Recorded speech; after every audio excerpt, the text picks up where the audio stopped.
Yeah, whenever you started doing Warp Tour with them was when you kind of brought that into my orbit.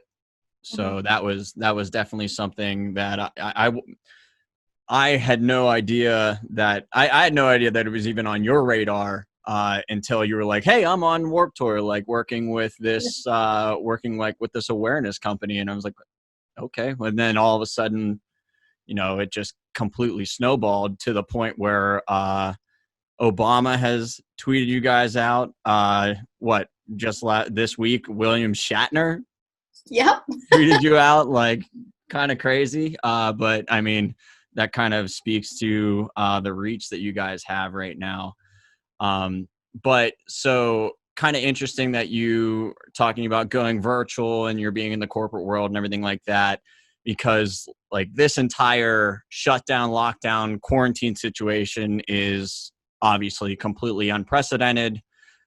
It has people just, I mean, it's been such a trying time for people for a whole bunch of reasons, but like not least of which on their mental health and their mental well-being. I came across an article from The Intercept that had some pretty disturbing numbers in it, saying like 10% of the population seriously considered suicide in the month of June.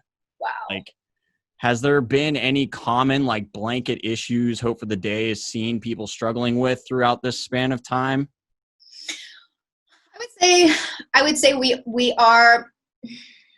I don't want to say that there's one blanket issue because everyone processes challenges differently and everyone's mental health journey is their own. But in working with some of our clients, the most common things that I'm seeing and working with our clients is the constant restructuring of organizations and furloughs during this time, and how the people who are still part of the organization are experiencing this major bout of survivor's guilt, where they're like, okay, well, I still work here, but my entire team now doesn't have a job, and these people were like my family. So we're seeing a lot of that.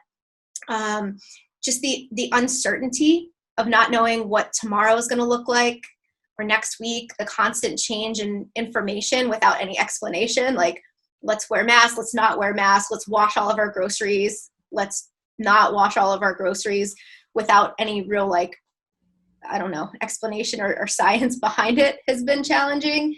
um, we're also getting the depleted surge capacity that's causing a lot of fatigue, both physical and mental fatigue. So generally, if there's a disaster, let's say there's a natural disaster, if there's like a hurricane or a flood, community has the ability to tap into this surge capacity where everybody can like rally up and put themselves at this high level of impact and I don't know, like helperness, where everybody can just like jump in, take care of shit, and move on. But we've been running at this high level of anxiety and uncertainty and fight or flight for so long that now our natural state is kind of this depleted, this depleted level where we no longer have surge capacity. And that's also leading to a place where we are almost, we're, there are parts where we're experiencing grief and mourning, and where we're thinking about what used to be, or who used to be around us, and just our natural ability to go about our lives. So we're seeing a lot of that and trying to work through those types of situations. And for myself, I'm somebody who is very open about living with anxiety and depression. And from the beginning of quarantine till now, I've been like this. There are days where I feel super productive and I can just like smash everything. And there are days where I can't get shit done.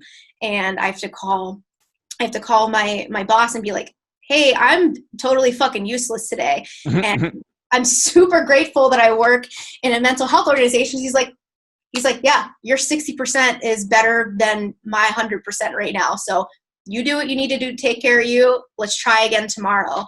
So I'm really thankful for that. And I'm also just experiencing for myself, I built up a great toolbox of self-care and ways to valve the pressure that I experience in my everyday life. But a lot of those valves, because of COVID, have now been taken away. So I like to go to the gym. Well, my gym's fucking closed, so I can't go to the gym. Running outside, it kind of sucks, but I'm getting very good at running long distances. I like to go to a bar and have a beer. Can't go to a bar. I like to go to a restaurant and have dinner with my friend. Can't do that. Like to go to concerts. Can't do that. So like all the things that I would typically go to are no longer available to me. So it's been really challenging to develop new tools. So needless to say, I've been eating a lot of ice cream and meditating. Been watching a lot of RuPaul's Drag Race and 90 Day Fiance. So yeah, that's my own experience, and it's based on the encounters that I've had with multiple clients. It seems like we're all experiencing some form of that as well. Yeah. Yeah. I mean, I would say that I'm not like the most anxious person on the planet, but even I'm not like impervious to this. I definitely had my moments where I was just like, all right, I'm hitting a wall here. And like today's like not a day where I'm gonna like force myself into any like overproduction, because it's largely just going to be useless. Like I'm not going to be doing good work and my head's completely somewhere else anyways. Kylo's my dog. Like he's probably my best piece of sanity. Like I'm not sure what life would be like if I did this whole situation living here by myself without my dog. That would be it'd be a very interesting, I would like to see what that other reality looks like. Not really though. No. I'm interested just for like, the science of it.